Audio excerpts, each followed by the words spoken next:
Salah satu amalan yang saya ingin, selain apa yang saya sampaikan, amalan ini mohon diberikan perhatian lebih banyak.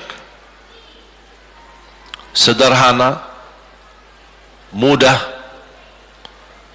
tapi manfaatnya luar biasa. Amalan itu adalah bersalawat kepada Nabi Muhammad sallallahu alaihi wasallam.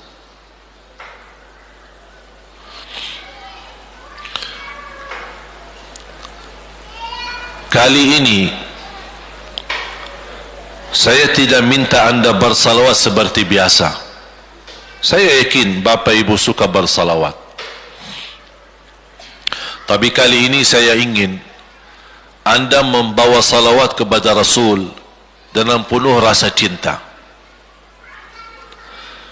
Demi Allah jamaah sekalian, tidak ada di antara kita yang bisa dan mampu membalas kebaikan Nabi Muhammad untuk kita semua.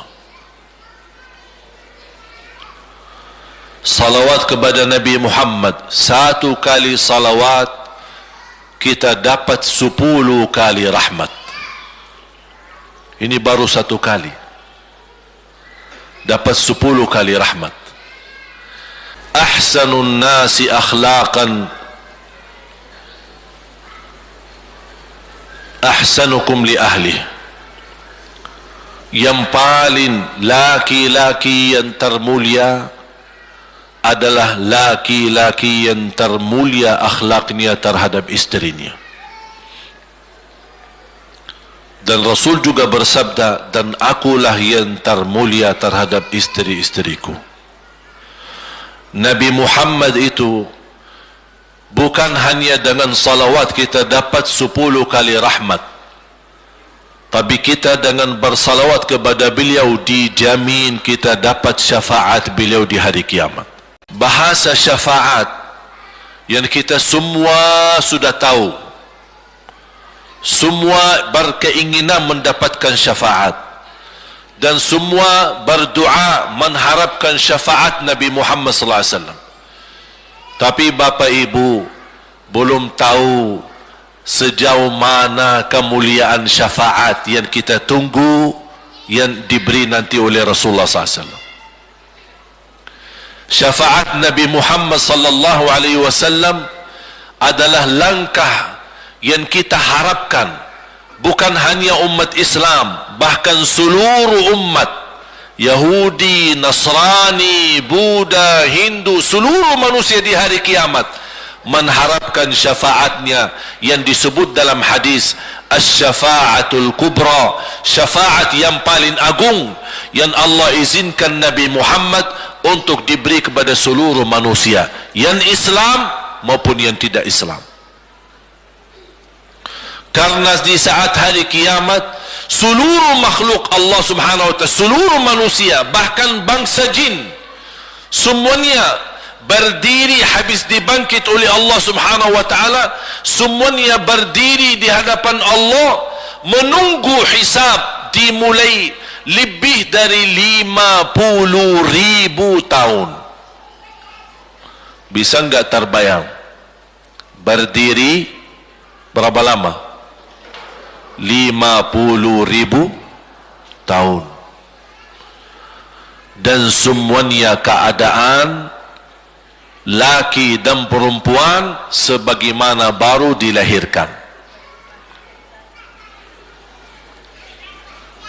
Bisa enggak Bapak Ibu terbayang? Sekarang mohon maaf, ibu-ibu yang begitu berjilbab, pakaiannya yang rapi dan sopan, Masya Allah, tertib, bersih, make up, cerah mukanya, bisa menarik perhatian. Betul enggak? Bagaimana di hari kiamat? Semuanya di satu tempat, disamakan, laki sama perempuan campur, dan semuanya dalam keadaan sebagaimana baru dilahirkan, tidak berpakaian apa-apa. Ketika Rasul menceritakan kepada Siti Aisyah pun kaget. Ya Rasulullah, laki dan perempuan sama-sama. Kefikiran Siti Aisyah kemana? Malu dilihat oleh orang. Apa kata Rasulullah SAW? Wahai Aisyah, di saat itu kesibukan manusia pandang kepada Allah Subhanahu wa ta'ala, menunggu hisab lebih daripada kefikiran yang lain. Bisa enggak terbayang? Tapi kalau di hari kiamat beda keadaannya. Apapun yang saya jelasin tidak akan mungkin Bapak Ibu bisa bayangkan, karena itu bukan dahsyat lagi, tapi di luar batas kemampuan kita. Makanya Siti Aisyah sebagai manusia wajar kalau terkejut. Ya Rasulullah, kami dan laki-laki sama-sama. Rasul maklumi fikiran Siti Aisyah sebagaimana memaklumi fikiran kita yang sama. Tapi ternyata kalau di sana beda. Makanya di saat itu belum lagi matahari didekatkan. Disebut dalam hadis mil, 1 mil.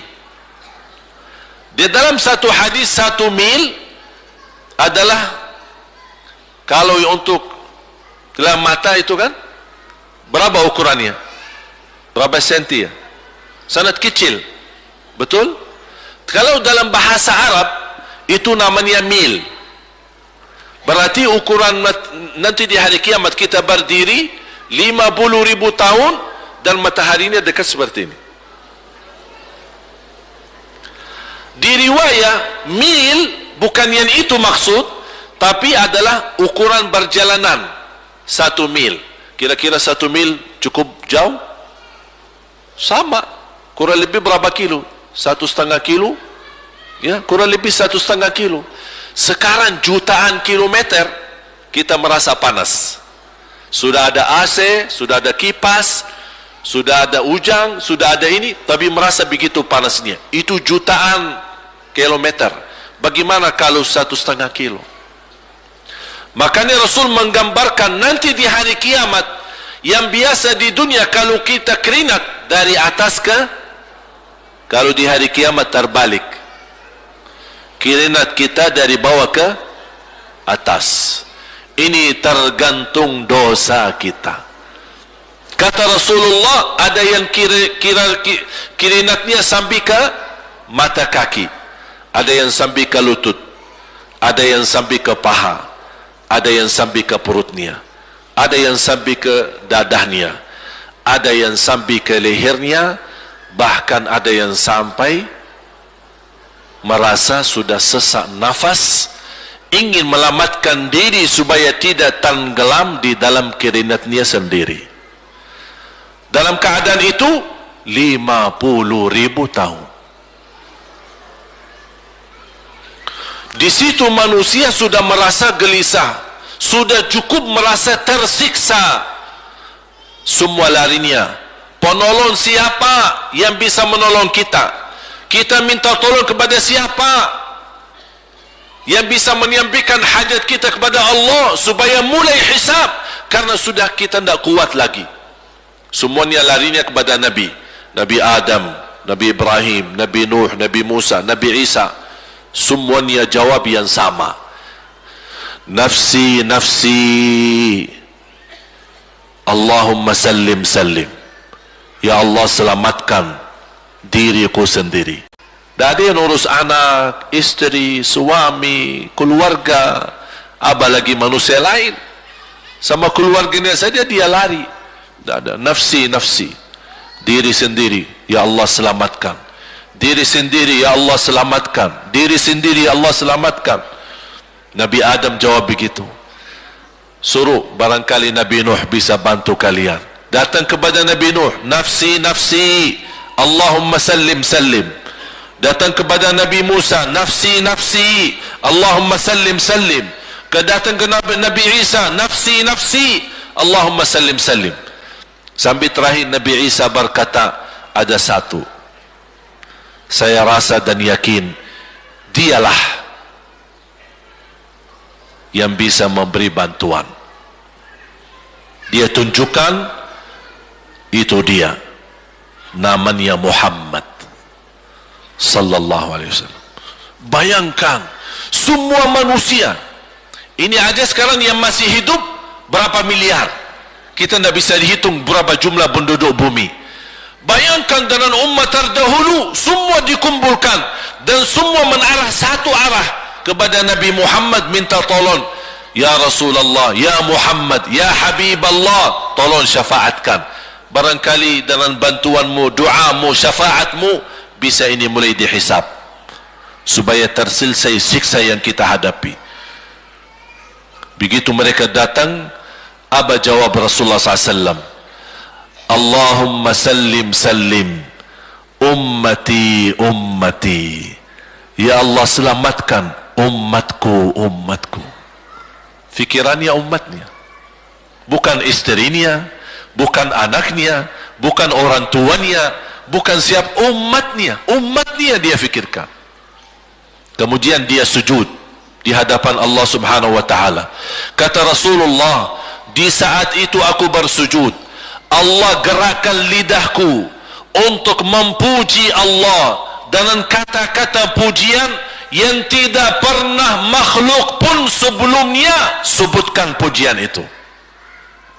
Artinya pujian yang Allah anugerahkan untuk Nabi Muhammad sebelumnya tidak ada satu makhluk pun yang bisa mengucapkan, hanya Nabi Muhammad, dan hanya di saat dia sujud di hadapan Allah di hari kiamat.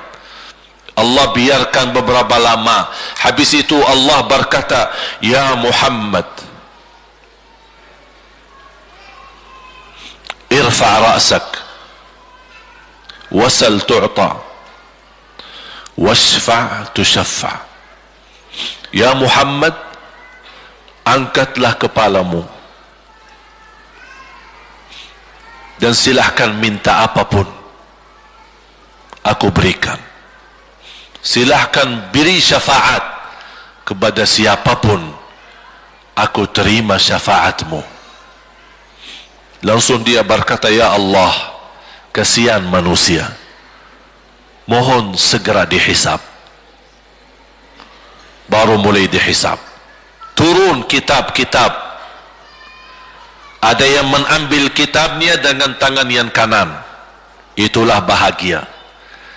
Ada yang mengambil kitabnya dengan tangan kiri, dia berusaha sembunyikan tangan kirinya karena dia malu kalau kitabnya diterima dengan tangan kiri. Dia sembunyikan tangannya yang kiri ke belakang, larinya buku amalannya ke belakang dan langsung nempel di tangannya. Tak ada yang bisa lari di hari itu. Semua amalan, buku amalannya dibuka oleh Allah, dan akan Allah mulai menghisabkan kita satu persatu. Tak ada kelompok-kelompok, tak ada bendera, tak ada ormas, tidak ada kelompok, tidak ada pimpinan. Masing-masing benderanya kita apa? Buku amal. Dan Allah manggil kita bernama satu-satu. Ibu, sini, datang. Kata Rasulullah sallallahu alaihi wasallam, yuhasibullahu al-abida laisa bainahu wa bainahu turjuman. Allah akan hisab hamba-hambanya satu demi satu, bersatu-bersatu, dan tidak ada penerjemah. Jadi tidak bagi terjemah, translate. Ya Allah, saya tidak mengerti bahasa Arab, saya tidak mengerti bahasa, ya Allah, gimana ini, saya butuh translate atau acara supaya bisa bantu saya lulus dari hukum. Tidak ada. Yang hakim Allah, keputusannya Allah, yang menentukan Allah, mahkamah yang dikuasai Allah, hamba di hadapan Allah, saksi semua, tangan saksi, mata saksi, lidah saksi, kaki saksi, buku amal saksi, malaikat saksi. Bagaimana kita mau lari? Ditanya oleh Allah, hei hambaku, ingat enggak di malam itu, di tempat itu, kamu berlakukan dosa itu. Seorang hamba yang masih memiliki iman, dia merasa dan ingat, dan dia merasa malu, dia tunduk kepalanya. Kata Allah, malu ya, malu. Tunduk, ya malu ya Allah, malu, malu. Dan subhanallah, tanda rahmat Allah, ketika Allah bertanya dengan kita, tidak ada orang lain yang bisa lihat. Supaya apa? Supaya hisab kita di antara kita sama Allah tidak terbocor kepada orang lain, supaya tidak malu sama orang lain. Allahu Akbar. Habis kita sudah raku diri, ya Allah saya ingat dan saya rasa salah dan saya malu. Apa kata Allah? Waktu itu kamu lakukan dosa itu, aku tutupi. Aku tutupi. Tak ada yang tahu. Kita lakukan dosa ini udah sekian tahun, ada yang tahu enggak? Tak ada yang tahu. Karena kita lakukan di saat sembunyi. Kata Allah, di saat itu kamu lakukan dan kamu tahu itu dosa, tapi aku tutupi. Supaya kamu jangan menjadi malu di depan keluarga atau di depan sahabat. Aku tutupi. Dan aku sekarang sudah menutupi dosamu di dunia, dan sekarang aku hapuskan dan ampuni dosamu di akhirat. Allahu Akbar. Disitulah terasa anugerah ampunan Allah yang maha kuasa. Dan Allah di saat itu mampu menghukum kita. Dan kalau Allah menghukum kita, Allah tidak pernah menzalimi kita. Justru itu keadilan Allah. Tapi Allah tidak memperlakukan keadilannya, justru yang mendahulukan ampunan dan kasih sayangnya.